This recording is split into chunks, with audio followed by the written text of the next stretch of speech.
యేసయ్య నామంలో శుభ ఆశీస్సులు ఆశీర్వాదములు పలికి ఈరోజు దేవుడు మనకిచ్చిన వాక్య భాగం ఎవరెవరితో దేవుడు ఏమేమి మాట్లాడబడుతున్నారో ముందుగా మీరు వ్యక్తిగతంగా పరిశుద్ధాత్మ దేవుని ప్రార్థించి ఆయన సన్నిధి సహవాసంతో మనకి అర్థం చేయించినట్లు అలాగే అర్థమైన విషయములను మనం జీవితంలో పాటించడానికి ఆయన సహాయం కావాలని ప్రార్థన చేసి వేడుకోండి. నేను కూడా అందరి కోసం ప్రార్థన చేస్తున్నాను. Gracious heavenly father, thank you father the day you have given us.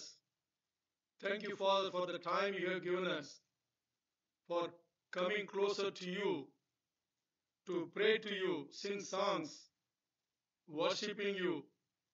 Yes Father, participating in the communion, the Holy Communion, the offerings, the testimonies. Yes Father, thank you Father for all you have received, only to glorify you Father. Yes Father, thank you Father. Father, we invite once again your Spirit, the Holy Spirit, God Father, in us and on us, to make us to understand what you are going to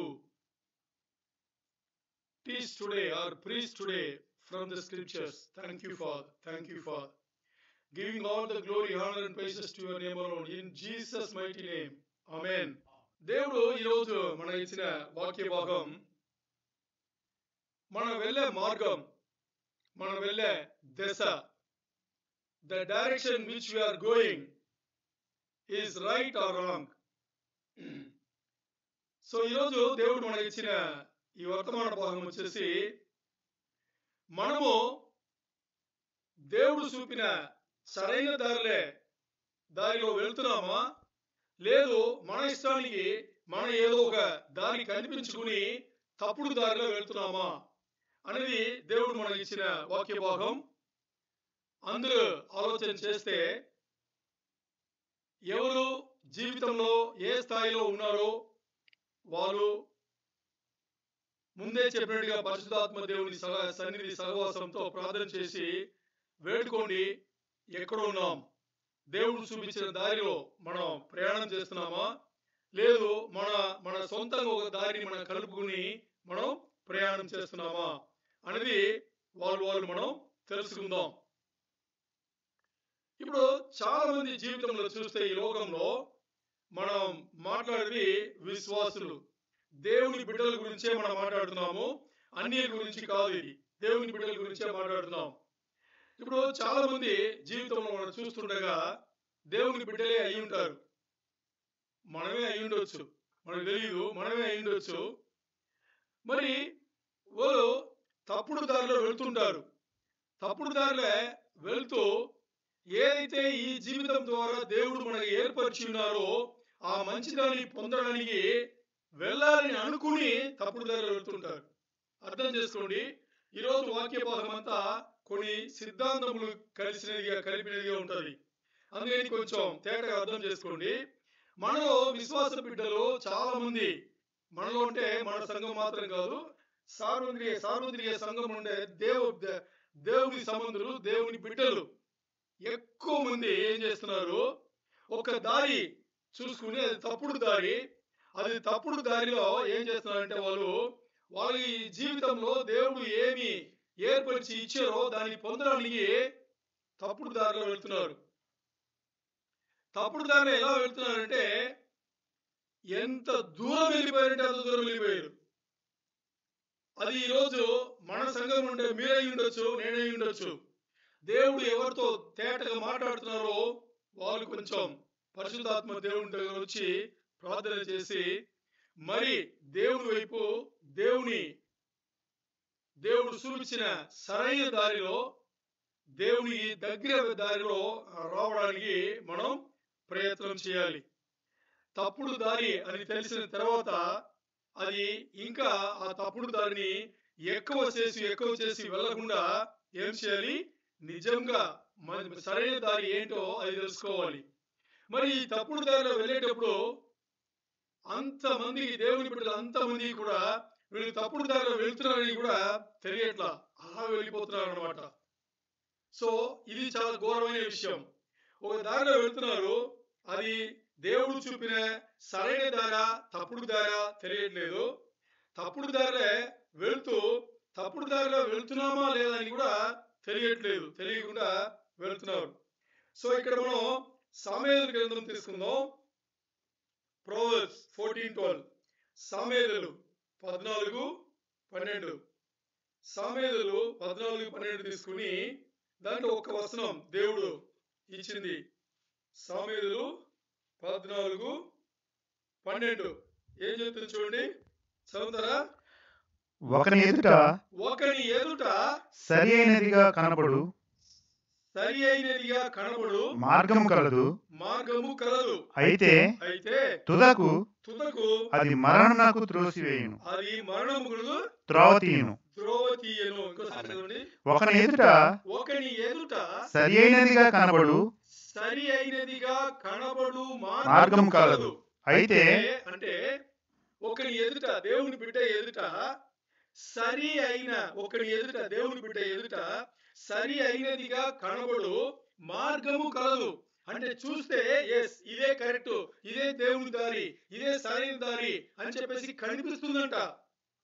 మరి అయితే తుదకు చివరిలో అది మరణముకు త్రోవ తీయును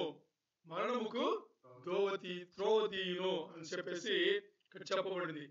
అంటే ఇది ఒక ఈ రోజు ఉండే న్యూక్లియర్ బాంబు కన్నా పెద్ద బాంబు అనమాట దేవుని బిడ్డలు. ఇది ఈ రోజుల్లో ఉండే న్యూక్లియర్ బాంబు కన్నా పెద్ద బాంబు ఇది దేవుని బిడ్డలకు.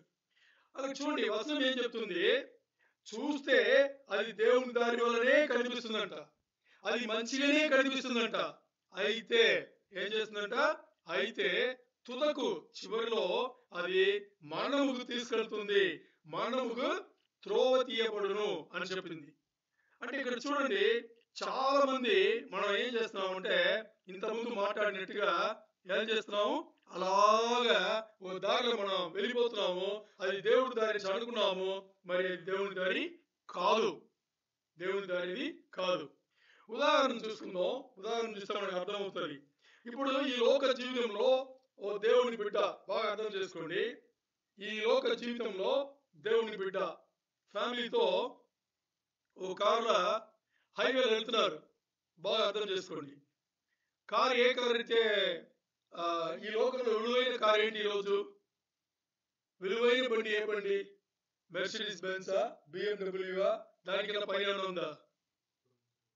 Rolls Royce. ఓకే, అదే అనుకుందాం.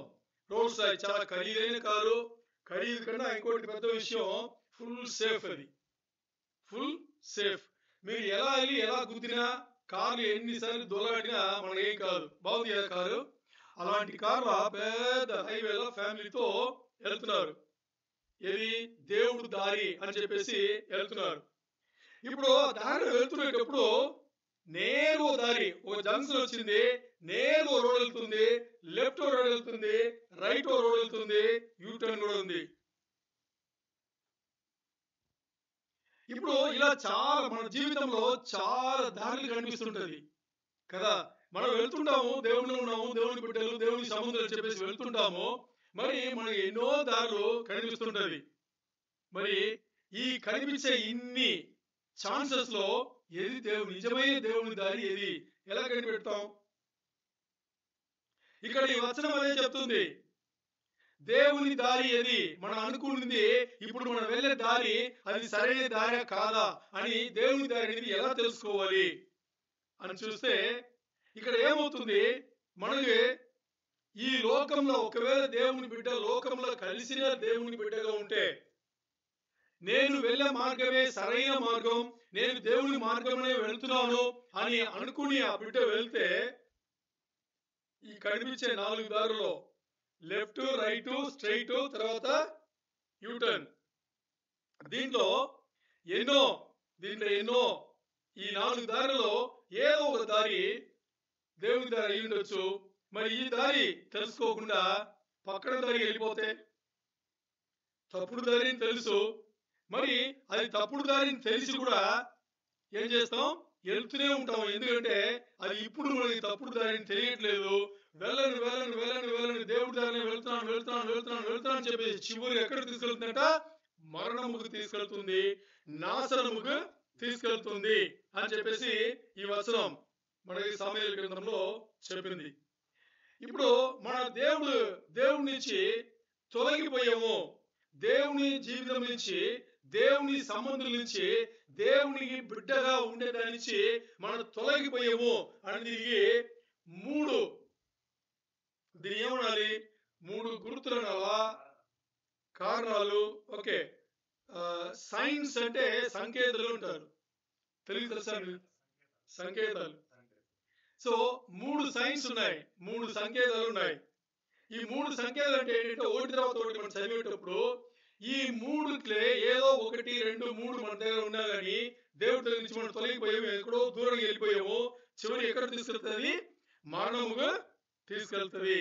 ఎందుకంటే మనకి ఎప్పుడు కూడా చిన్న నుంచి అలవాటు, మనందరికి, ఒక్కరి ఇద్దరికి కాదు, మనందరికి ఇప్పుడు ఇక్కడ కూర్చుని ఈ వర్తమానం వినేవాళ్ళు, ఆన్లైన్ వినేవాళ్ళు, తర్వాత ఎన్నో టెక్నాలజీల వేరే వేరే పరికరాల తర్వాత వినేవాళ్ళు, దేని ద్వారా విన్నా కానీ అందరి ఒకటే. పుట్టిన నుంచి మన అందరికి కూడా మనల్ని అలవాటు చేసింది కూడా ఈ లోకంలో కలపడానికి. ఇప్పుడు దేవుడి దగ్గర వచ్చిన తర్వాత కొత్తగా మనం ఏం మాట్లాడుతున్నాం? లోకమును దూరం చేయాలి, లోకాసులు ఉండకూడదు. మనం ఏం చేయాలి? అన్ని మనం దేవుని దగ్గర రావాలి అని చెప్పేసి మనం మాట్లాడుకుంటాం. మనకి ఇది కొత్త అవుతుంది. సో అందుకని దేవుని బిడ్డ అయిన తర్వాత కూడా మనకి చాలా కష్టం ఉంటది అటువైపు నుంచి మరి ఇటువైపు దేవుని వైపు మలుగుని రావడానికి. ఇప్పుడు ఈ మూడు సంకేతాలు అంటే మూడు గుర్తులు అనుకోండి, త్రీ సైన్స్ అనుకోండి. ఒకటి తర్వాత చూసేటప్పుడు మన ఎంత రాంగ్ డైరెక్షన్ ఉన్నాము అని మనకు తెలుసుంటుంది. మొదటి కారణం లేకపోతే మొదటి సంకేతాలు మొదటిది ఏంటంటే ఇప్పుడు మనం ఏదైతే తెలుస్తున్నామో అది తప్పని మనకు తెలుసు, మరి పట్టించుకో. మొదటిది ఏంటి? ఇప్పుడు ఏదైతే జీవితంలో మనం చేస్తున్నామో అది తప్పు అని తెలుసు, అయినా చేస్తాం.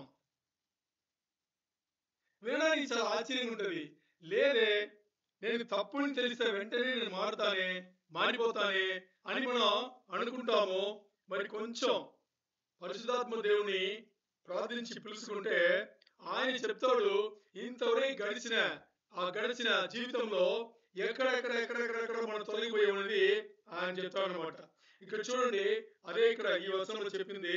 సామెతలు 14 ఇప్పుడు చదివాం కదా, అదే 14వ అధ్యాయంలో 9వ వచనం చూడండి, చదవండి. 14 సామెతలు 14:9. మూడులు అంటే ఎవరు? ఫూల్స్. మూడులు అంటే ఫూల్స్ కదా. మూడులు చేయు అపరాధ పరిహారార్థ బలి వారిని అపహాస్యము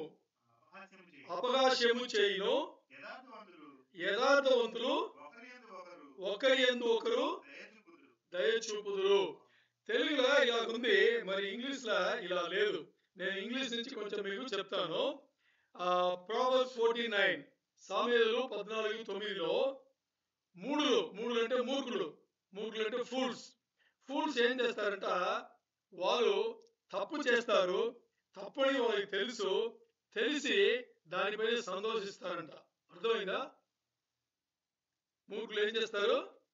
తప్పు చేస్తారు, తప్పుని తెలుసు కూడా ఏం చేస్తారు? దానిపైనే సంతోషిస్తారు. మరి యథార్థవంతులు అంటే ఎవరు? దేవుని బిడ్డలు. వాళ్ళకి తప్పుని తెలిస్తే ఆ క్షణమే, అర్థం చేసుకోండి, తప్పుని తెలిస్తే ఆ క్షణమే దేవుడి దగ్గర వచ్చి పరిశుద్ధాత్మ ద్వారా ప్రార్థన చేసి, దేవా నన్ను మన్నించు, నేను ఇలా తప్పు చేశాను, నన్ను మన్నించి మరి ఒకసారి నీ వద్దకు చేర్చుకో అని చెప్పేసి అక్కడ పాప క్షమాపణం అడిగి వెంటనే తండ్రి యొక్క దేవునికి సంధి చేసుకుంటారు. అక్కడ లెక్కలన్నీ సరి చేసుకుంటారు. అది చాలా చాలా ఇంపార్టెంట్. అది ఇక్కడ అర్థం చేసుకోవాలి. మొదటి కారణం ఏంటి? మూర్ఖుల్లాగా, అంటే మూర్ఖులు తప్పు చేస్తారు, తప్పుని వాళ్ళకి తెలుసు, తప్పుని తెలిసి కూడా వాళ్ళు ఏం చేయరు, ఆ తప్పు పైన సంతోషిస్తారు, దాన్ని మార్చుకోవడానికి వాళ్ళు సిద్ధంగా ఉన్నారు. మరి దేవుని బిడ్డలు యథార్థవంతులు తప్పు చేయగానే రూపంలో పరిశుద్ధాత్ముడు దేవుడు ఏం చేస్తారు, అబ్బాయి తప్పు చేశావు, మరి దేవుడి దగ్గర రా అని చెప్పేసి పాపక్షమాపణ చేయబట్టి తండ్రి యొక్క దేవునికి యేసు ప్రభువుని సంధి చేస్తారు. అది మరి ఇక్కడ చూస్తే తప్పుని తెలిసి దాన్ని కొనసాగించి చేస్తూనే ఉంటే, దాంట్లో సంతోషపడుతుంటే, అది ఎలాంటి మానవులు, వాళ్ళు మూఢులు, అంటే మూర్ఖులు, ఫూల్స్ తప్ప ఇంకా ఎవరు ఉండరు. వీళ్ళే ఈ గుంపే ఎవరు? తప్పుడు దారిలో వెళ్ళే గుంపు. ఈ గుంపే ఎంతో దూరం వెళ్ళిపోయిన తర్వాత కూడా వాళ్ళకి తప్పుని తెలియట్లా. ఎందుకంటే వాళ్ళు చేసేది కరెక్ట్ అని అనిపిస్తుంది, దాన్ని చేస్తున్నారు. మరి మన ఉద్దేశం ఏంటంటే, ఇప్పుడు మన ఇది మాట్లాడేది ఆత్మీయ జీవితము, పరలోక జీవితంలో దేవుడితో కలిసి ఉండే జీవితము మాత్రం కాదు, ఈ రోజు ఈ లోకం నుండే ఈ జీవితంలో కూడా కలిసే మనం మాట్లాడుతున్నాం. మనం మాట్లాడేది ఈ జీవితము పరలోక జీవితము కలిసే మాట్లాడుతున్నాం.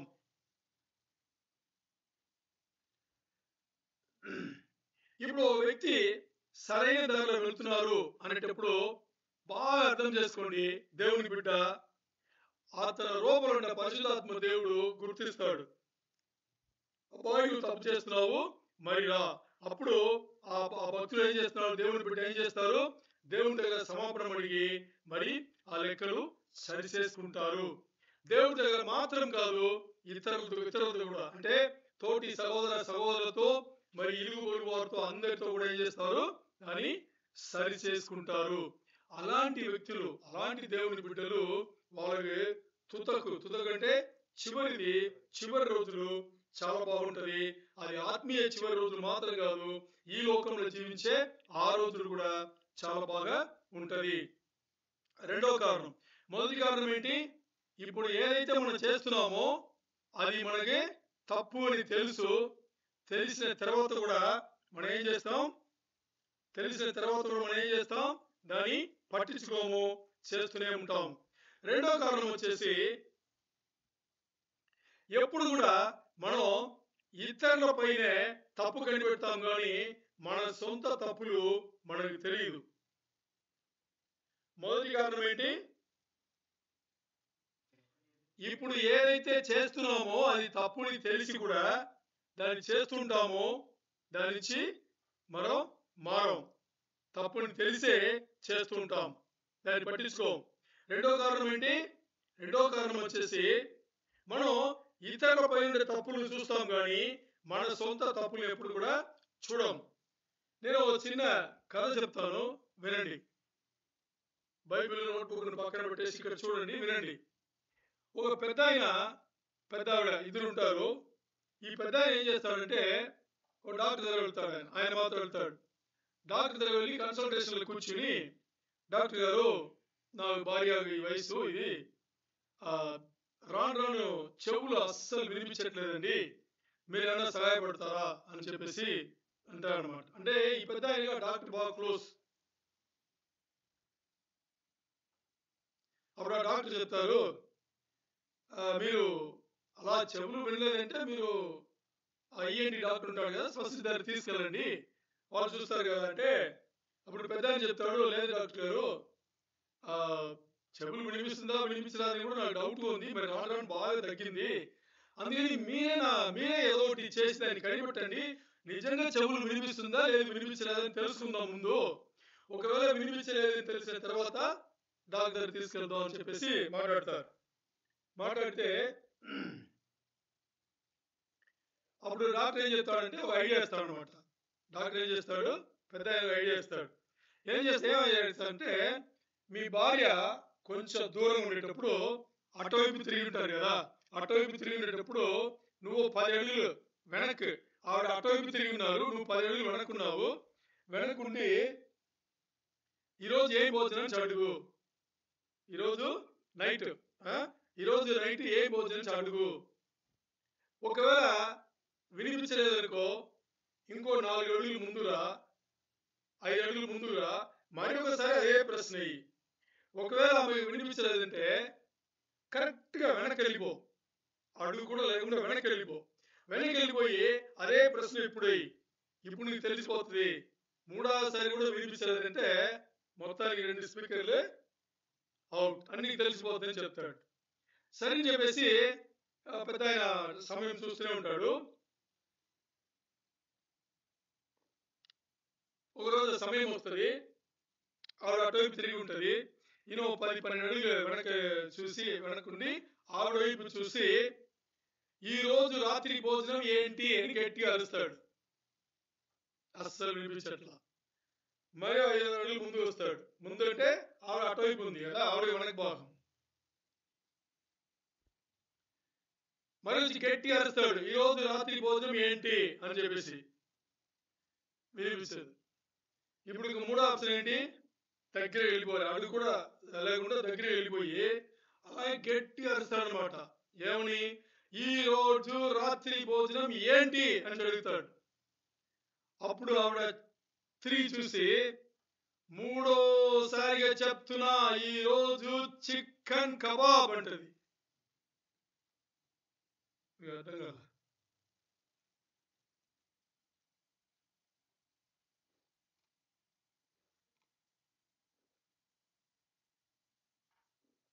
అర్థమైందా? ఎవరికి వినిపించరా? పెద్ద ఆయన వినిపించట్లా.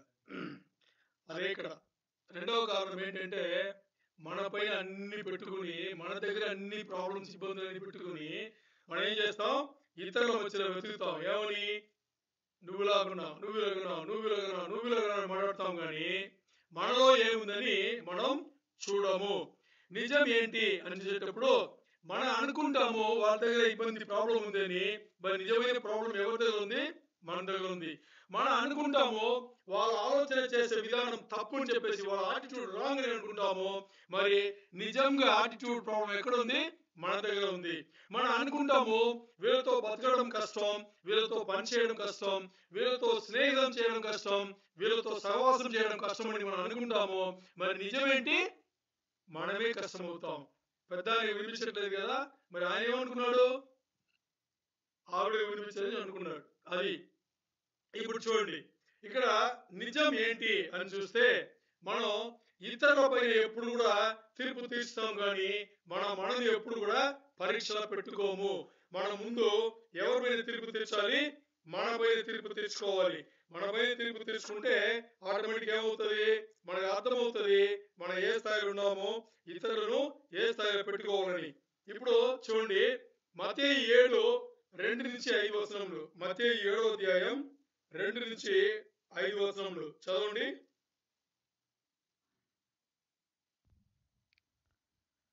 మీరు మీరు తీర్చు తీర్పు చొప్పున మీరు తీర్చు తీర్పు చొప్పుననే మీరు తీర్చు తీర్పు చొప్పుననే మిమ్మును గూర్చియు తీర్పు తీర్చబడును.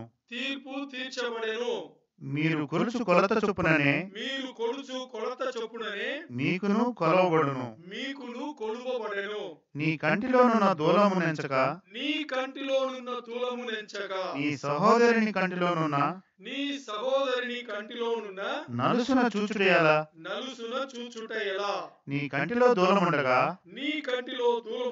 నీవు నీ సహోదరుని చూచి నీ నీ కంటిలోనున్న నలుసుని తీసివేయనమ్మని చెప్పనేలా? ఆమేన్. వేషధారి యేసు ప్రభువు చెప్తున్నారు. ఎవరిని చెప్తున్నారు? ఎవరిని? ఇతరులపై ఎవరు తీర్పు తీర్చారో వాళ్ళ పనులను పరీక్షించకుండా వాళ్ళు చెప్తున్నాడు ఆయన. వేషధారి మొదట మొదట నీ కంటిలో ఉన్న దూలమును నీ కంటిలో ఉన్న దూలమును తీసివేసుకొనుము. అప్పుడు అప్పుడు నీ సహోదరుని కంటిలోనున్న నీ సహోదరుని కంటిలోనున్న నలుసును తీసివేయుటకు నీకు తేటగా కనబడును. ఆమేన్. చెప్పేసరా? ఏమైనా చెప్పాలా? ఏమైనా వివరించి చెప్పాలా? క్లారిటీ చెప్పారు ఆయన. యేసు ప్రభువు ఏం చెప్తున్నారు? నువ్వు ఎలా నీ ఇతరుల పైన నువ్వు తీర్పు తీరుస్తావో అలాగే నీ పైన కూడా తీర్పు తీర్చబడుతుంది. నువ్వు తప్పుడు తీర్పు ఇతరుల పైన తీరిస్తే నీ పైన కూడా తప్పుడుగానే తీర్పు వస్తుంది. అందుకని ఇతరుల పైన నువ్వు ఏ కొలతలు నువ్వు కొలుస్తావో, ఇతరులను ఏ స్థాయిలో నువ్వు చూస్తావో అలాగే నిన్ను కూడా దేవుడు చూస్తాడు. అందుకని ముందు నీ కంటిలో ఉండే దూలం అంటే నలుసు ఉంటే చిన్నగా ఉండే డస్ట్ లాంటిది, చిన్నగా ఉండేది కంట్లో ఉంది. అది ఎక్కువగా చూడలేకపోతామా? లేదు పెద్ద దూలం ఉంటే చూడలేకపోతామా?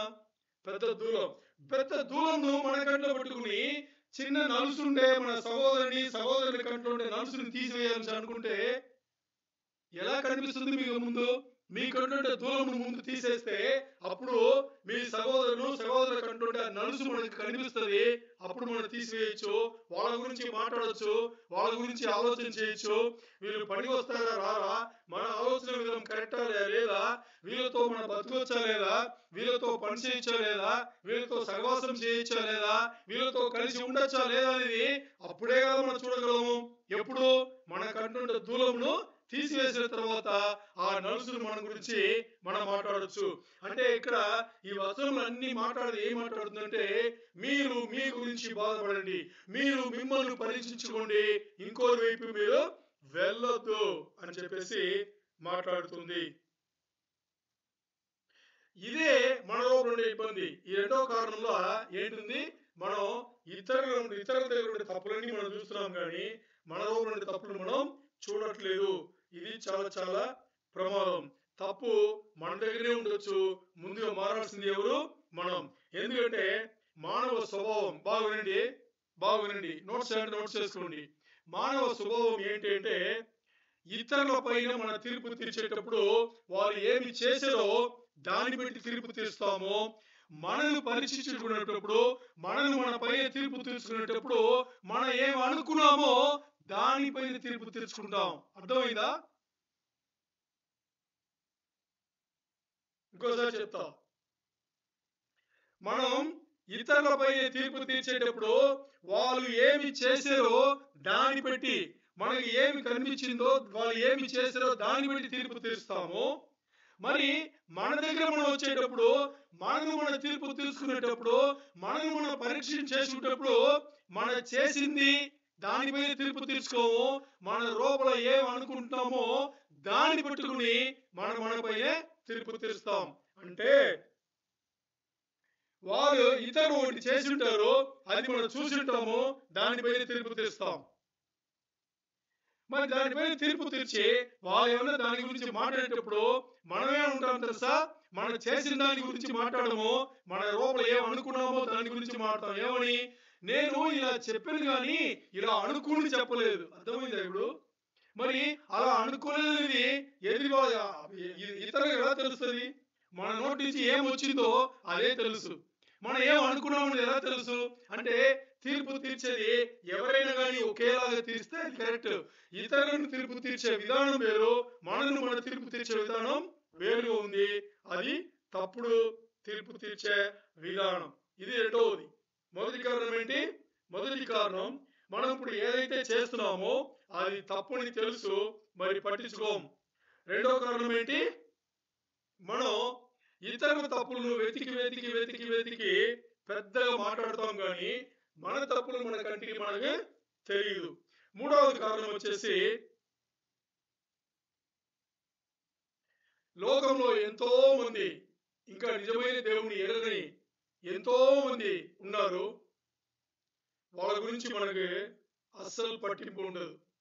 వాళ్ళు దేవుని రాజ్యంకి తీసుకురావాలి, దేవునిలో వాళ్ళ మనసు మారి బాప్టిజం ఇచ్చి నిజమైన దేవునికి దగ్గర అవ్వాలి. అనే ఆ పట్టింపు మనకు ఉండదు. మూడో కారణం ఏంటి? ఎంతో మంది దేవుని ఎరగని బిడ్డలు ఉన్నారు. వాళ్ళపైన మనకి పట్టింపు ఉండదు. వాళ్ళ రక్షణ పైన మనకి పట్టింపు ఉండదు. యేసుక్రీస్తు ప్రభువారిలో నడపడానికి మనకి ఆసక్తి లేకుండా పోయింది. ఎందుకంటే మన ఆలోచనలన్నీ ఈ జీవితంలో మన మధ్యలోనే, మన పైనే ఉంది. మన ఆలోచనల మధ్యలో ఎవరున్నారంటే మనం మాత్రమే ఉన్నాం. మనం మాత్రం పెట్టుకుని మన గురించి ఆలోచన మాత్రం పెట్టుకుంటే ఈ జీవితంలో దేని పట్టించుకోం. ఇతరులు దేవుళ్ళు రావాలి, వాళ్ళు కూడా రక్షణ పొందాలి అనేది మనకి పట్టించుకోము. ఇది చాలా పెద్ద కారణం మన దేవుని దగ్గర నుంచి ఎంతో దూరం తొలగిపోయాము అని చెప్పడానికి. ఎందుకంటే ఆ రోజుల్లో యేసు ప్రభువు ఉన్న రోజుల ఫరిసేయులు అలాగే ఉన్నారు. ఫరిసేయులు యేసయ్యను అలాగే చూశారు. ఎలా చూశారంటే వాళ్ళకి నశించిపోయే వాళ్ళంటే అసలు ఇష్టం ఉండేది కాదు. వాళ్ళు పట్టించుకోరు. యేసయ్య అలాంటి వాళ్ళతో ఉండేటప్పుడు కూడా, నశించిపోయిన వాళ్ళతో, తక్కువ స్థాయిలో ఉన్న వాళ్ళతో ఉండేటప్పుడు కూడా వాళ్ళు ఆయనని హేళన చేశారు. యేసయ్యను పరిచయులు హేళన చేశారు. ఇక్కడ ఓ విషయం చెప్తున్నాను, మీరు అవసరం పెట్టి నోట్ చేసుకోండి. ఏంటంటే ఇంగ్లీష్ లా ఎక్సిజెసిస్ అని ఒక పదం ఉంది. ఎక్సిజెసిస్ అని ఒక పదం ఉంది. ఈ పదం అర్థం ఏంటి అని చూస్తే, దేవుని బిడ్డలు చాలా మంది పరిశుద్ధ గ్రంథం చదువుతారు. దేవుని బిడ్డలు చాలా మంది పరిశుద్ధ గ్రంథం చదువుతారు. చదివేటప్పుడు ఏం చేస్తారంటే, చదివేటప్పుడే వాళ్ళు అర్థం పెట్టుకుంటారు. లోపల వాళ్ళ బుర్రలో వాళ్ళు అర్థం పెట్టుకుంటారు. వాళ్ళు అర్థం పెట్టుకుని ఆ వాక్యం చదివి ఆ వాక్యం ఇదే అర్థమని వాళ్ళు తీసుకుంటారు. అంతే, దాంతో అయిపోయింది. ఇప్పుడు మీరు అనిపించచ్చు, అదే కదా చదవాలని. పరిశుద్ధ గ్రంథం మనం ధ్యానం చేసేటప్పుడు మీరేమనుకున్నారు, నేనేమనుకున్నాను, ఆయనేమనుకున్నాడు, ఈయనేమనుకున్నాడు, ఆ పాస్టర్ ఏం చెప్పాడు, ఈ పెద్ద ఏం చెప్పాడు కాదు, దేవుడు ఏం చెప్పాడు. అంతేనా? చివరిలో ఎవరి దగ్గర రావాలి? దేవుడి దగ్గర రావాలి. చివరిలో దేవుడు ఏం చెప్పారు అనేది మనకి ఇంపార్టెంట్. మరి మన చదివిన దేవుని బిడ్డలందరూ మనం ఏం చేస్తామంటే, ఎక్కడెక్కడో తప్పుడుగా వినేసి, లేకపోతే మన జీవితంలో మన అనుభవాలతో మన కొన్ని విషయాలను రోడ్లో పెట్టుకుని వాక్యం చదివేసి దీనికి ఇదే అర్థమని మనకి సాధకంగా మనం అర్థం చేసుకుంటాము. దాన్ని ఎక్సిజెసిస్ అంటారు. ఎక్సిజెసిస్ అంటే వాక్యమును మనకి ఇష్టమైన రీతిలో, మనకి నచ్చిన దారిలో అర్థం చేసుకోవడం. అలా చేసుకోవాలా? దేవుడు ఏ విషయంను ఎలా రాశారో అలా అర్థం చేసుకోవాలా? అది చాలా చాలా ఇంపార్టెంట్. దాన్ని ముఖ్యంగా మనం చూడాలి. మరి ఇప్పుడు మనం వచనం చూసుకుందాం. లూకా 15:1-2.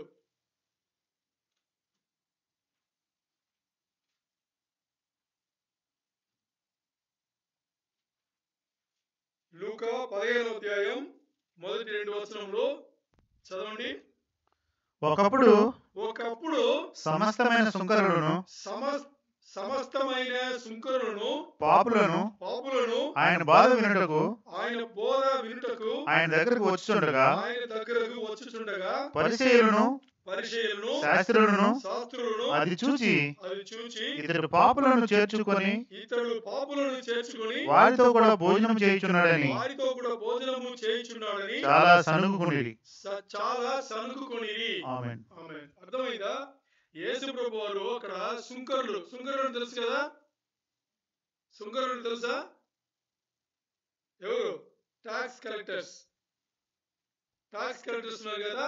టాక్స్ కలెక్టర్ను, తర్వాత పాపం చేసిన వాళ్ళు ఉంటారు కదా తక్కువ స్థాయిలో, వీళ్ళందరూ కూడా యేసయ్య బోధ వినడానికి వస్తున్నారు. దీన్ని చూసి పరిసయ్యులు, శాస్త్రులు ఏం చేశారు తెలుసా? ఈయనేంటి ఇంత తక్కువ స్థాయిలో సుంకరులతోనూ తర్వాత ఈ పాపులతోనూ కలుసుకుంటాడు, అలాగే భోజనం కూడా చేస్తున్నాడు అనేసి తక్కువ చూపు చూశారు. మరి యేసయ్య దానికి సమాధానం ఏమి ఇచ్చారు? అదే లూకా 15:3-7. అదే లూకా 15:3-7 వచనంలో మనం చదివితే యేసయ్య వాళ్ళకి ఇచ్చిన సమాధానం మనకు తెలుస్తుంది. అందుకు ఆయన వారితో ఈ ఉపమానము చెప్పాను. ఈ ఉపమానము చెప్పాను. మీలో మీలో ఏ మనుషునికైనను ఏ మనుషునికైనను 100 గొర్రెలు 100 గొర్రెలు కలిగి ఉండగా వాటిలో ఒకటి ఒకటి తప్పిపోయిన ఎడల తప్పిపోయిన ఎడల అతడు అతడు 99 99 అడవిలో విడిచిపెట్టి తప్పిపోయినది దొరకు వరకు దానిని దానిని వెతక వెళ్ళడా అది దొరికినప్పుడు సంతోషముతో దానిని తన భుజాల మీద వేసుకుని ఇంటికి వచ్చి తన స్నేహితులను పొరుగువారిని పిలిచి మీరు నాతో కూడా సంతోషించుడి, తప్పిపోయిన నా గొర్రె దొరికినదని వారితో చెప్పాను కదా. ఆమేన్. అటువలే మారు మనసు అక్కరలేని 99 మంది నీతిమంతుల విషయమై కలుగు సంతోషం కంటే మారు మనసు పొందు ఒక్క పాపి విషయమై పరలోకమందు ఎక్కువ సంతోషం కలుగును. ఆమేన్. చూసారా యేసు ఏం చెప్పారని? యేసు ఏం చెప్తున్నారు? ఉపమానం రీతిలో చెప్తున్నారు. ఏమని? ఒక వ్యక్తికి 100 గొర్రెలు ఉన్నాయి. 100 గొర్రెలు ఆయన మేపుతున్నప్పుడు ఒక గొర్రె తప్పిపోయింది. ఒక గొర్రె తప్పిపోతే ఇక్కడ చూడండి, ఇది మీరు చాలా తేటగా అంటే చాలా తేలికగా తీసుకుంటారు. ఇది ఈ ఉపమానము. ఈ ఉపమానం ఎంత లోతైంది అంటే 100 గొర్రెల్లో ఒక గొర్రె తప్పిపోయింది. 99 గొర్రెలు ఎక్కడుంది? ఈయన వశంలో ఉన్నాయి. ఇప్పుడు ఆలోచన చేస్తే, సీరియస్ ఆలోచన చేయండి.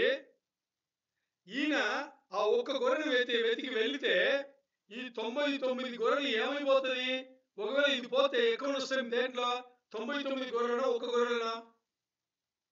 ఎక్కువ నష్టం దేంట్లో? మరి ఆ కాపురి ఏం చేస్తున్నాడు? 99 గొర్రెలను వదిలేసి ఏం చేస్తున్నాడు? తప్పిపోయిన ఒక్క గొర్రె వెళ్తున్నాడు. వెళ్ళి పట్టుకొచ్చేస్తాడు. పట్టుకొచ్చి ఏం చేస్తున్నాడంటే ఈ 99 గొర్రెలను పట్టుకొచ్చి ఇంటికి వచ్చిన తర్వాత స్నేహితులు తెలిసిన వాళ్ళు అందరినీ పిలిచి ఏం చెప్తున్నారు? మీరు అందరూ నాతో సంతోషపడండి, ఎందుకంటే తప్పిపోయిన నా చేతి నుండి కాదు, తప్పిపోయిన గొర్రె దొరికింది. అలాగే ఈ లోకంలో కోట్లాది మంది ఉన్నారు, లక్షల విశ్వాసులు ఉన్నారు, దేవుని బిడ్డలు ఉన్నారు. వీళ్ళందరూ దేవుని ఎరిగిన వాళ్ళే. దేవుని ఎరిగిన బిడ్డల్లో ఒక్క బిడ్డ తొలగిపోతే ఆ బిడ్డ కోసం దేవుడు వదలడంట, ఆ బిడ్డ కోసం వెతుకుతాడంట. ఎవరి? ఆ తొలగిపోయిన ఆ బిడ్డ కోసమే దేవుడు వెతుకుతారంట, వదలడంట. ఎందుకంటే మిగతా బిడ్డలు అందరూ ఆయన వశమే ఉన్నారు. తప్పిపోయిన బిడ్డ మరి లోకంలో కలిసిపోకూడదని చెప్పేసి ఆయన ఏం చేస్తున్నారు? దేవుని ఆ చూపని ఎక్కడ ఉంటది? ఆ తప్పిపోయిన బిడ్డ పైనే ఉంటది అని ఉపమానం రీతిలో ఆయన చెప్పినారన్నమాట. ఎందుకంటే ఇప్పుడు మనం ఒక ఉదాహరణ తీసుకుందాం. ఇప్పుడు నా చేతిలో ఉంది కదా, ఇది ఒక బిల్లు అనుకుందాం. ఏమనుకుందాం? బిల్లు. దీని విలువ 100 రూపాయలు అనుకుందాం. ఎంత? ఇది నేను కొట్టుకోలేను, వస్తువు కొన్నాను, దీని విలువ ఎంత? 100 రూపాయలు. ఇప్పుడు నేను కొనేటప్పుడు వాళ్ళు నాకు ఈ బిల్లు ఇచ్చారు కదా, బిల్లు ఇచ్చేటప్పుడు దీని విలువ ఎంత? ఈ బిల్లు విలువ ఎంత? 100 రూపాయలు కదా. ఇప్పుడు చూడండి, ఇదే బిల్లు ఇక్కడ చూడండి, ఇలా నేను బాగా ఇలా చేసిన తర్వాత కూడా ఈ బిల్లు విలువ ఎంత? 100 రూపాయలు. ఇప్పుడు నేను దీని కింద వేసి, కాళ్ళ కింద వేసి బాగా తొక్కేసాను అనుకోండి, ఈ బిల్లు విలువ ఎంత? 100 రూపాయలేనా? మరి ఈ బిల్లును నేను రెండుగా చింపి మరి పెట్టాను అనుకోండి, బిల్లు విలువ ఎంత? 100 రూపాయలే. ఇదే బిల్లును నేను కాలంలో పడి నీళ్ళలో ముంచి మరి దాన్ని తీసుకుని ఆ చేతిలో పెట్టుకున్న 100 రూపాయలే. ఎందుకు? ఎందుకంటే యేసు ప్రభువారు బాగా అర్థం చేసుకోండి. యేసు ప్రభువారు మన లోకంలో కలిసి మెలిసి అలా తిరుగుతున్నప్పుడు, లోకాసులతో తిరుగుతున్నప్పుడు యేసు ప్రభువారు ఏం పెట్టుకున్నారు? ఆయన రక్తం పెట్టుకున్నారు. కొన్న తర్వాత బాగా అర్థం చేసుకుని అందరినీ కొనేశారు. సృష్టిలో అందరినీ కొనేశారు. మనుషులు మాత్రం కాదు, సృష్టినే కొన్నారు ఆయన. అందరినీ కొన్న తర్వాత ఇప్పుడు నన్ను కొనేటప్పుడు యేసు ప్రభు నన్ను కూడా కొన్నారు కదా, మిమ్మల్ని కూడా కొన్నారు కదా. నన్ను కొనిన ఆ రక్తం దాని వెల ఒకటి ఉంటుందా? వెలలేని రక్తమే. మరి వెలబెట్టే కూడా కొన్నారు. ఆయన రక్తం పెట్టి కొన్నారు కదా, దానికి వెల ఉంటుందా లేదా? ఉంటుంది. ఇప్పుడు కొన్న తర్వాత నేను పాడైపోయానని చెప్పేసి ఆ రక్తముకు విలువ ఉంటుందా? కొన్ని రక్తముకు విలువ ఉంటుందా ఉండదా? ఉంటది.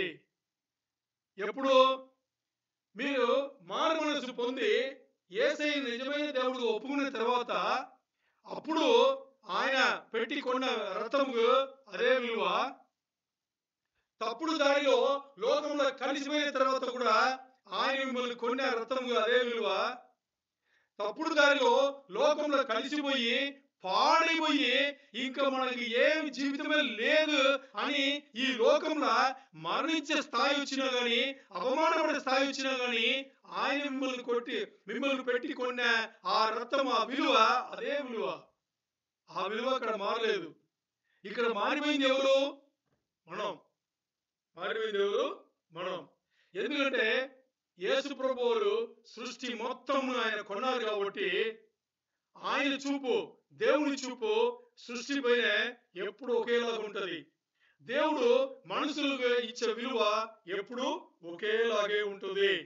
అది ఎప్పుడు కూడా మారదు. అది చాలా చాలా ఇంపార్టెంట్. మనం సంఘం వస్తున్నాము, రాలేదు. సంఘం వచ్చిన తర్వాత మనం గట్టిగా మంచిగా మనకి ప్రార్థన చేయడానికి వచ్చు, లేకపోతే పాటలు చాలా చక్కగా పాడుతాము, లేకపోతే నాకు వాద్యములు బాగా వాయించడానికి వచ్చు, లేదు నేను ఆరాధన చాలా చక్కగా చేస్తాను, లేకపోతే నేను మంచిగా బోధిస్తాను, లేదు నేను పాటలు రాస్తాను, దేవుని మహిమపరుస్తాను. మీరు ఏమన్నా చేయండి, సంఘం వచ్చి చేయకూడదు, దేవునికి అనవసరం. మరి దేవుడు చూసేది ఏం తెలుసా? ఒక్క విషయంలో గట్టిగా చూస్తాడు. ఏమి చూస్తారు అనేటప్పుడు మనం వెళ్ళే దారి దేవునికి దగ్గర చేసుకునే దారి అని చూస్తాడు. మనకి ఇచ్చే విలువ ఆయన ఇస్తుంటాడు. ఆయనతో మనకి సహవాసం కలిసి ఎప్పుడు ఉండాలని ఆయన చూస్తూనే ఉంటాడు. మరి దేవుడు వచ్చేసి ఎప్పుడు చూసేది, మరి మనం చేసేది వచ్చేసి దేవుని సంబంధులై దేవుని దారిలో మనం ప్రయాణం చేస్తుంటే మనకి ఎప్పుడు కూడా ఒక ఆసక్తి ఉంటుంది. ఏమని? దేవుని ఎరగని బిడ్డలను ఎలాగైనా తీసుకొచ్చి దేవుని మార్గంలో పెట్టాలి అని చెప్పేసి. దాని తర్వాత ఇంకోటి ఏముంటుందంటే దేవుని మార్గంలో యేసయ్య పైన విశ్వాసంలో వాళ్ళని పెంచాలి అని ఈ రెండు ఆశ, ఈ తపనలు మనకు ఎప్పుడు ఉంటూనే ఉంటది. ఇదే ఈ సంఘం నుంచి, కింగ్డమ్ ప్రీస్ట్ చర్చ్ ఈ సంఘం నుంచి మనం చేసే పనులు అంతే. మనం మొదటిగా విలువ చేయడానికి దేవుని ఎరగని బిడ్డలు వస్తే వాళ్ళ గురించి బాప్టిజం కోసం మనం ఏం చేస్తాం? ప్రార్థన చేస్తాం. ఒకసారి వాళ్ళు మారు మనసు పొంది బాప్టిజం తీసుకున్న తర్వాత మనం చేసే పని ఏంటి? యేసయ్య విశ్వాసంలో ఆ బిడ్డలు పెరగడానికి మనం ఈ సంఘం ద్వారా మనం పనిచేస్తున్నాం. ఒకవేళ ఈ రోజు మీలో ఎవరన్నా, ఇక్కడ ఎవరున్నారో లేదా ఆన్లైన్ ఎవరున్నారో, తర్వాత మీరు ఎవరు వినబోతున్నారో, ఎవరినో ఒకరు ఈ రోజు ఈ 3 కారణాల చేత దేవునికి దూరం అయ్యుంటే, లేదు ఈ 3లో ఏదో ఒకటి చేత మీరు దూరం అయ్యుంటే, ఇదే సరైన సమయం. దేనికి? దేవునికి దగ్గర అవడానికి, క్షమింపు, రిపెంటెన్స్ అడగడానికి, పాపక్షమాపణం అడిగి మరి దేవుడి దగ్గర రావడానికి ఇదే సరైన సమయం. ఎందుకు అంటే ఇంతవరకు 3 కారణాలు చూసుకున్నాము. ఇప్పుడు చూడబోయేది చాలా ముఖ్యమైన విషయం. ఎందుకంటే దేవుని మార్గం ఎప్పుడు కూడా నేరుగా ఉండేది, ఇరుకైన మార్గం. ఏంటి? దేవుని మార్గం ఎప్పుడు కూడా నేరుగా ఉండేది, ఇరుకైన మార్గం. The straight and the narrow path. But ఈ దేవుని మార్గం వదిలిపెడితే మనం లోకంలో ఉండేది ఎప్పుడు కూడా స్పీడ్ గా వెళ్ళే మార్గం, అది విశాలమైన మార్గం. అర్థమైందా? అది విశాలమైన మార్గం. దీనే యేసు ప్రభు వారు మాట్లాడినారు. మత్తయి 7:13-14 యేసు ప్రభు వారు మాట్లాడింది ఇదే అన్నమాట. తర్వాత మీరు వెళ్ళి చూసుకోండి. తర్వాత మనకి ఇప్పుడు చూడండి, ఇంతవరకు ఏదో ఉపదేశం విన్నాము, పరలోకం ఉంది, కానీ మరి ఇప్పుడేంటి ఇరుకు మార్గం వచ్చాము. ఇంతవరకు మాట్లాడడం కరెక్ట్, బాగానే ఉంది వినడానికి. మరి ఇప్పుడు ఇరుకు మార్గం గురించి వచ్చామే ఏంటి అని వినడానికి ఒకలాగా ఉంటది. మరి వినడానికి ఒకలాగా ఉన్నా లేకపోయినా దేవుని బిడ్డలకు ఏర్పాటు చేసింది ఇరుకు మార్గమే, విశాల మార్గం కాదు. అర్థం చేసుకోవాలి. ఎందుకంటే మనకు చాలా సార్లు తెలుసు మనం వెళ్తున్న మార్గం వచ్చేసి సరైనది కాదు, తప్పుడు మార్గం అని తెలిసి కూడా మనం ఏం చేస్తాం? పట్టించుకో, దాంట్లోనే ఉంటాం. అది మాత్రం కాకుండా మనం అలాంటి మార్గంలో వెళ్ళి ఎక్కడికి చేరకూడదో అక్కడే చేరుతాం. చాలా మంది దేవుని బిడ్డలు ఈరోజు అలాంటి మార్గంలో ఉన్నారు. మరి ఇక్కడ దేవుడు మనకి కనిపించే మార్గం, ఈ ఇరుకు మార్గం వచ్చేసి ఎలాంటి మార్గం? ఇరుకు మార్గం ఎలాంటిది అంటే ఇది మర్యాద సంబంధించిన మార్గం. మరి చాలా ఇరుక్కు ఉంటుంది అనమాట. చాలా ఇరుకు అంటే దానికి ఏమర్థం అంటే మనం వెళ్ళడానికి కష్టపడి వెళ్ళాలి, అలాంటి మార్గం ఉంటది. అది దేవుని మార్గం. మరి ఈ లోకంలో ఉండే విశాలమైన మార్గం ఎలా ఉంటుందంటే మీరు మీ ఇష్టానికి మీ జీవితమును ఎలా పెట్టుకోవాలో అలా పెట్టి తీసుకెళ్ళవచ్చు. విశాలమైన మార్గంలో లోకంలో మనం వెళ్ళేటప్పుడే 100 దారులు ఉంటది. మనం వెళ్ళే మార్గంలోనే లెఫ్ట్ రైట్ మనం ముందే చూస్తున్నాము, జంక్షన్ వెళ్ళేమో ఎన్నో మార్గములు కనిపిస్తుంది. అలాగా వేల మార్గములు ఉంటది. దాంట్లో మనం అన్ని మార్గములుగా ఏ మార్గము వెళ్ళినా అది దేవుడి మార్గం అయితే కాదు, దేవుడిచ్చిన మార్గం అయితే కాదు. చూడడానికి చాలా బాగుంటది, చూడడానికి విశాల మార్గం చాలా అందంగా ఉంటది. చూడడానికి ఈ విశాల మార్గం వచ్చేసి మనకి నచ్చినట్టుగా చాలా బాగుంటది. మరి ఈ ఇరుకు మార్గం ఇచ్చే అది మోసమైన మార్గం. మరి ఇరుకు మార్గం ఇచ్చినట్టుగా ఒక సంతోషమైన జీవితం కానీ, లేకపోతే ఒక క్వాలిటీ ఆఫ్ లైఫ్ అంటామే, అలాంటి ఒక మంచి జీవితం కానీ విశాల మార్గం ఇవ్వదు. ఎందుకంటేప్పుడు ఇప్పుడు ఒక ప్రశ్న వేస్తా, నాకు సమాధానం చెప్పాలి. మీరు స్క్రీన్ చూడకండి, ఎనివే స్క్రీన్ లేదు. ఓ ప్రశ్న ఏంటంటే, ఇది చూడండి, ఇది ఒక స్థలం ఉంది, దీనికి మనం వెళ్ళాలి. నడిచి వెళ్తే త్వరగా వెళ్తామా? కారు బస్సులో వెళ్తే త్వరగా వెళ్తామా? ట్రైన్లో వెళ్తే త్వరగా వెళ్తామా? ఫ్లైట్లో వెళ్తే త్వరగా వెళ్తామా?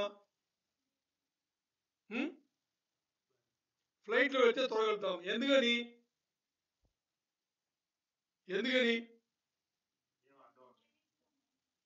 ఎలా ఉంటది? స్ట్రైట్ ఉంటది. అంటే దేవుడు ఏం చెప్తున్నారంటే, మీరు ఒక చోటు నుంచి ఇంకో చోటుకి రావాలంటే దానికి తక్కువ ఉండే దూరం ఏంటంటే స్ట్రైట్ లైన్ అంటున్నాడు ఆయన. ఏంటి? Straight line. మన నడిచి వెళ్ళే రోడో, కారో, బస్సులో వెళ్ళే రోడో, లేదు ట్రైన్ ట్రాక్ ఉంది కదా, అది స్ట్రైట్ లైన్ ఉంటుందా? ఉండదు. మరి మన అందరి ఫ్లైట్ ఎక్కిన అంటే అనుభవం ఉంది. ఫ్లైట్ ఎప్పుడు చూడండి ఒక పట్టణం నుంచి ఇంకో పట్టణంకు నేరుగా వెళ్తుంది. అది మధ్యలో సముద్రం ఉన్నా, కొండలున్నా, బండలున్నా, ఏ ఉన్నా కానీ నేరుగా వెళ్తుంది.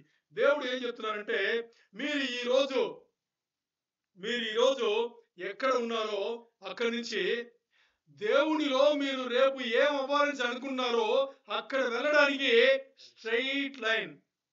దీనికి అటు ఇటు తిరగాల్సిన అవసరం లేదు. మీకు విశాల మార్గం, ద వైడ్ పాత్ అవసరం లేదంటాడు ఆయన. మీకు కావాల్సింది ఇరుకు మార్గం, నేరో పాత్ అని చెప్పేసి ఆయన ఆయన దేవుడు మనకి చెప్తున్నాడు. ఎందుకు అనేటప్పుడు ఆయన చెప్పేది ఒకటి, బాగా సీరియస్ అర్థం చేసుకోండి. ఆయన చెప్పేది ఒకటి, మీరు విశాల మార్గంలో వెళ్ళేటప్పుడు ఏం చేస్తున్నారంటే, చిన్న నుంచి మీరు ఈ లోకం వైపే, ఈ లోకాశలతో, లోక ఆకర్షణతో పెరిగారు కాబట్టి మీరు ఏం చేస్తున్నారంటే ఎన్నో దారులు మీరు మీకని మీరు చూసుకుని ఆ దారిలో మీరు వెళ్తున్నారు. వెళ్ళేప్పుడంతా మీరు ఏం చేస్తున్నారు తెలుసా? పాపం చేస్తున్నారు అంటున్నాడు దేవుడు. విశాల మార్గంలో మీరు వెళ్ళేటప్పుడు మీకు ఎక్కువ అవకాశాలు ఉన్నాయి. చాలా ఆపర్చునిటీస్ ఉన్నాయి. ఓ మనిషి జీవితం చూసుకుంటే చిన్న నుంచి మన పెద్దవాళ్ళు ఏం చేస్తారు? ఇది చదవమ్మా, అది చదవమ్మా, ఇది నీకు పని వస్తది. నువ్వు పెద్ద అయిన తర్వాత నువ్వు ఇదే వచ్చు, అదే వచ్చు, ఈ జాబ్‌కి వెళ్తావు, ఆ ఉద్యోగం వెళ్తావు, లేకపోతే ఈ వ్యాపారం చేసుకోవచ్చు. ఇవన్నీ చెప్పి చెప్పి ఇక్కడ చిన్న నుంచి చదువు నుంచి మొదలయ్యి తర్వాత మన ఈ సమాజంలో పెరిగేటప్పుడు ఇంకా తప్పుడు అలవాట్లు అన్నీ వచ్చి కాలేజ్ తర్వాత వచ్చి ఇంకా ఉద్యోగం వచ్చి వ్యాపారం వచ్చి అన్ని లోకం నుండి అన్ని తప్పుడు అలవాట్లు అన్ని చేర్చుకుని ఈ విశాల మార్గంలో ఏమైంది తెలుసా? ప్రతి ఒక్క పని చేయను వెనక్కు బరువు పెరుగుతూనే ఉన్నాయి. వెనక్కి ఏమవుతుంది? బరువు పెరుగుతూనే ఉన్నాయి. ఇప్పుడు ఈ బరువు పెరగను ఈ విశాల మార్గం ఇంకా మనకి పెద్దగా కనిపిస్తుంది. ఎందుకంటే ఈ బరువును తగ్గించడానికి ఇంకో చోటకి వెళ్తాము, బరువు ఎక్కుతుంది. ఇంకో చోటకి వెళ్తాము, ఇంకా బరువు ఎక్కుతుంది విశాల మార్గంలో. మరి ఇరుకు మార్గం ఎలా ఉంటుందంటే దేవుడు ఏర్పరిచింది. ఇరుకు మార్గంలో మనం మాత్రమే వెళ్ళగలం. ఏంటి? ఇరుకు మార్గంలో ఇప్పుడు చూడండి, ఇరుకు మార్గం మనం ఇంతలా ఉన్నాం అనుకోండి, ఇంతే ఉంటది ఇరుకు మార్గం. ఒకరు ఇంతలా ఉన్నారనుకోండి, నేను భౌతికంగా చెప్తున్నా, ఇంతలా ఉన్నారనుకోండి, వాళ్ళ ఇరుకు మార్గం ఇంతే ఉంటది. ఎందుకంటే వాళ్ళు మాత్రం వెళ్ళగలరు. ఓ ఇంతే ఉన్నారనుకోండి, వాళ్ళ ఇరుకు మార్గం ఇంతే ఉంటది. ఇలాగే వెళ్ళాలి. అర్థం ఏంటంటే దేవుడు చూపించే ఈ సరైన మార్గంలో, ఇరుకు మార్గంలో లోకం లేదు, లోకాశలు లేదు, లోకం సంబంధించిన ఆకర్షణలు ఏమి లేవు. ఏమీ లేదంటే ఏమి లేవు. మోసే ఏముంది చెప్పండి? అబ్రహాం ధనవంతుడే. ఏముంది బరువు? బరువు ఏమి లేవు. అన్ని ఆశీర్వాదములే. ఎందుకు? ఆయన ఇరుకు మార్గంలో ఉన్నాడు. అబ్రహాం ధనవంతుడు. ఎంత పెద్ద ధనవంతుడు తెలుసా? ఈ రోజు లోకం నుండి అంతమంది ధనవంతులు తీసుకోండి, వీళ్ళ సంపదను ఆయన సంపద లెక్క పెడితే ఆయన ఎంతో పైన ఉన్నాడు. అబ్రహాం తర్వాత సొలొమోను రాజు. ఈరోజు పోలిక చేసుకుంటే ఎవరు దగ్గర లేడు. సొలొమోను రాజు కథ వేరు. లోకంలో కలిసి దేవునికి ఇచ్చాడు. మరి తండ్రిని అబ్రహాము అంత పెద్ద ధనవంతుడై ఉండి గూడారంలో ఉన్నాడు. ఆయన తెలీదా? గూడారంలో ఉన్నాడు, ఒక చోట్ల ఉండలా. దేవుడు చెప్పిన చోటుకంతా వెళ్ళాడు. ఆయన నడిచింది ఇరుకు మార్గం. లోకంలోనే బతికారు. మరి ఆయన వెళ్ళింది దేవుడు చూపించిన ఇరుకు మార్గం. ఇరుకు మార్గంలో వెళ్ళేటప్పుడు మీ వెనకాల బరువు రాదు. ఏమేం బరువు రాదు? కోపం అనే బరువు రాదు, చదువు అనే బరువు రాదు, ప్రౌఢైన బరువు రాదు, జలసాంగ్ ఏమైనా చెప్పుకోండి. గలతీయులకు రాసిన పత్రిక 5:18-22 వరకు చదువుకోండి. దాంట్లో ఉండదు ఏమి రాదు. ఇవన్నీ బరువులు. విశాల మార్గంలో ఎవరు నడుస్తారో వాళ్ళందరికీ ఈ బరువులు ఉంటది. ఈ చోట మీరు ఎవరైతే ఈ రోజు ఈ వర్తమానం వింటున్నారో మీరు మీ ఆలోచన విధమును మార్చుకోవాల్సిందే. ఇది మార్చుకోవాల్సిన విషయం, మార్చుకోవాల్సిన సమయం దేవుడు హెచ్చరిక చేస్తున్నాడు. విశాల మార్గంను, ఈ లోకంలో ఆకర్షింపచేసే విశాల మార్గం వదిలిపెట్టి దేవుడు చూపే ఈ ఇరుకు మార్గంకు రమ్మంటున్నాడు. దేవునికి ఎక్కువ తెలుసా? మానవులకు ఎక్కువ తెలుసా? ఎవరికి తెలుసు? దేవుడికే తెలుసు. అందుకని ఈ రోజు దేవుడు మనతో మాట్లాడుతున్నారు. ఏం మాట్లాడుతున్నారు? విశాల మార్గం వదిలిపెట్టి మీరు ఈ రోజు ఎక్కడున్నారో అక్కడి నుంచి రేపు దేవునిలో ఏమవ్వాలని అనుకున్నారో దాని మీరు ఉండదని రేపు వెళ్ళదని ఉండే దూరం స్ట్రైట్ లైన్, ఇరుకు మార్గం అంటున్నాడు ఆయన.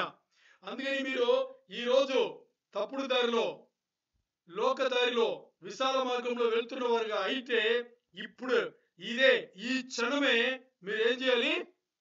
పాపక్షమాపణం తీసుకుని దేవుడి దగ్గరే రండి, ఇదే సరైన టైం ఇరుకు మార్గముకి రావడానికి అని చెప్పేసి.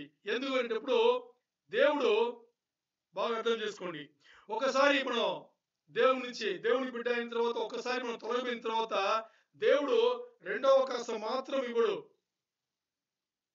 వేల సార్లు అవకాశం ఇస్తారు. ఎన్నిసార్లు?